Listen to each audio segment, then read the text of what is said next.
சசிகலாவிற்கு எதிராக மௌனம் கலைத்த OPS, ஆதரவாளர்கள் கொண்டாட்டம்.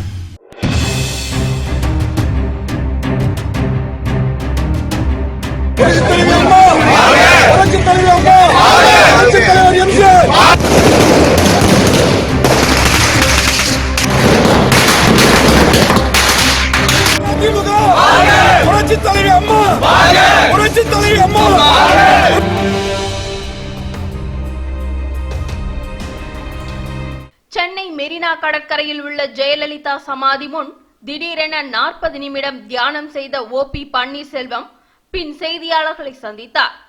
அப்போது பேசிய அவர், அதிமுக தலைமை மீதும் சசிகலா மீதும் சரமாரியாக குற்றம் சாட்டினார்.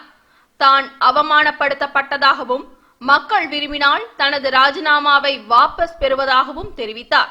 அடுத்து என்னை கட்டாயப்படுத்தியதனால் தான் நான் இந்த ராஜினாமாவை அங்கே கையப்படுகின்ற ஒரு இக்கட்டான சூழலுக்கு நான் ஆளாக்கப்பட்டேன் என்பதை தெளிவுபடுத்துவதற்காகத்தான் அதை மாண்புமிகு இதயம் புரட்சி தலைவி அம்மாவுடைய ஆன்மா இருக்கின்ற இடத்திலே வந்து நான் இந்த தினம் சொன்னேன். இது தமிழக அரசியலில் பெரும் திருப்புமுனையை ஏற்படுத்தியுள்ளது.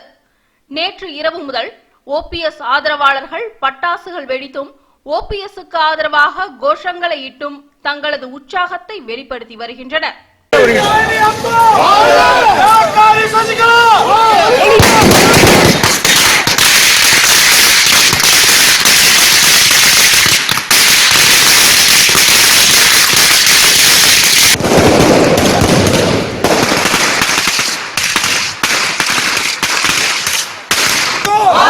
புரட்சி தலைவி அம்மா, புரட்சி தலைவி அம்மா, புரட்சி தலைவர் எம்ஜிஆர்.